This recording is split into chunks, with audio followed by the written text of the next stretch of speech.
Eyvah, salam, necəsiniz? Keyfiniz, əhvalınız necədir? Bəli, bəli, bugün hikayə dinləmə günüdür. Yanınızda çayınız və ya kofeniz varsa, həm mən hikayəmə qulaq asarsınız, həm də çayınız və ya kofenizi içərsiniz. Hikayə dəftərini götürün, baxın, görün sizə nə hikayə danışacaq. İndi siz yazacaqsınız ki, Ayşə xanım, siz dəftəri oxuyun. Bəli, oxuyuram. Çünki bu qədər hikayəni necə ağla saxlaya bilim? Nəsə, hazırsa hikayəni başlayan bu çamı için və hikayə başlayayım. Hikayə çox uzundur, vaxtınızı alacaq. Başlayacaq hikayəni. Namaz qoysa başlayacaq. Nəsə. Bir evdə oğru görür. Oğru görür ki, evdə yaşlı və zəif bir qadın var. Qadın da baxır ki, oğru cüssəlidir.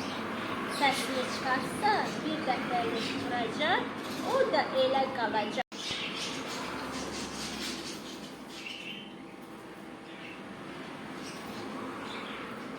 Televizyon, kompüter, iri əşyaları toplamağa başlayır.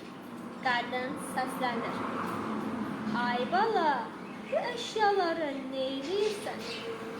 Görürəm, belini də tutursan, deyəsən ağrıyırsan. Mənim bir neçə əsirqam, üzüklərim var.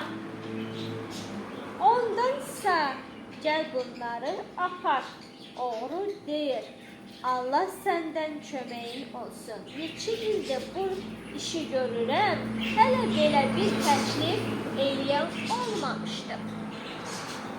Yaşlı qadın qızılları çıxaraq əllərindən tutur, amma oğruya vermir və deyir, ay bala, gecə yuxumda qarışdırmışam, ağlımı bəş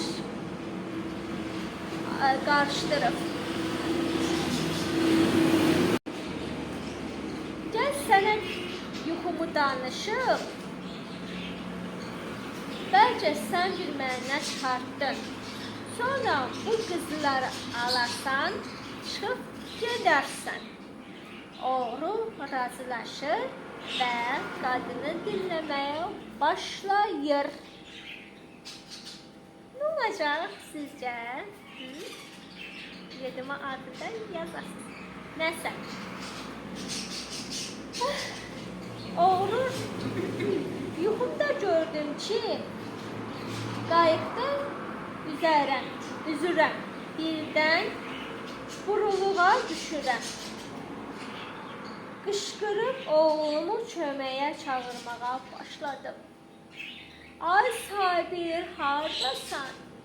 Ay Sabir, kömək elə, ay Sabir. Sən demə, qadını oğlu Sabir üst mərtəbədə yatırmış. Səsə oyanıb Sabir oğrunu salır ayağın altına və vurmağa başlayır.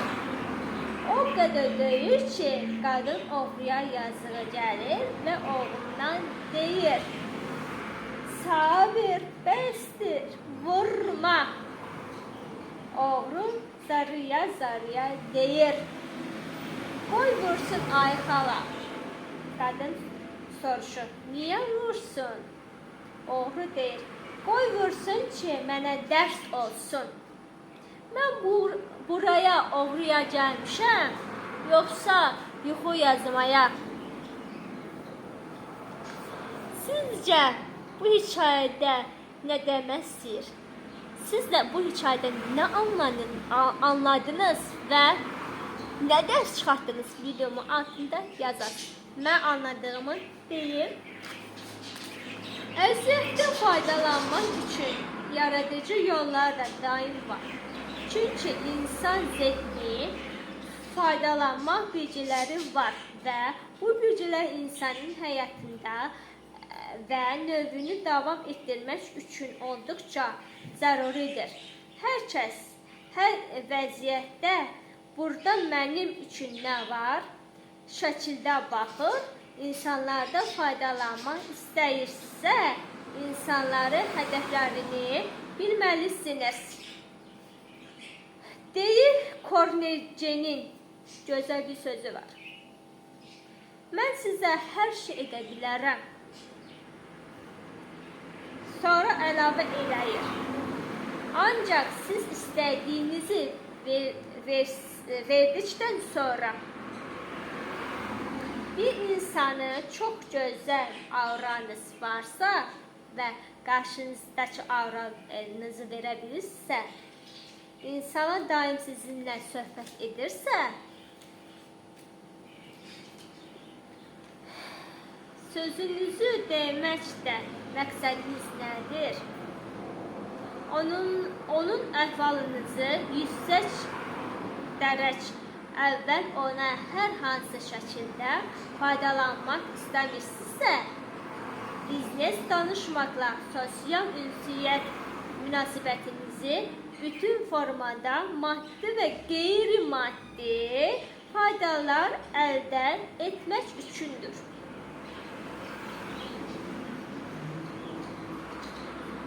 İbadət edərkən cənnətə düşmək istəmərsinizmi?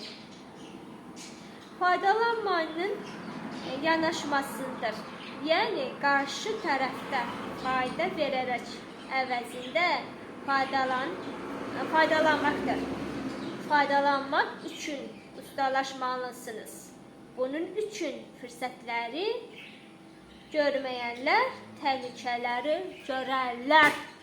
Və bu hikayə burada bitdi. Bu dəfə qamus fontu olmadı. Bəlkə də oldu. Ayşın oldu mu? Olmadı mı? Ayşın oldu. Həm hikayə danışdın, həm qamus fontu oldu mu? Burax da Ayşın. Videonu baxanlar, hikayəni dinləyənlər qərar versinlər. Yəni, həm hikayə və qamus fontu oldu mu? Yoxsa sadəcə hikayə oldu mu? Videomun altında yazın. Siz bu hikayədə nə anladınız və nə dərs çıxartdınız? Videomun altında yazın. Bir də balaca düymə var ya, çıxılır deyə dırnaq qoydu ola. Onu deyə düymə basın, mənim kanalıma abunə olun. Videomu bəyənməyi, kanalıma abunə olun. Videomu paylaşmayı unutmayın. Özünüzə yaxşı baxın. Bye bye.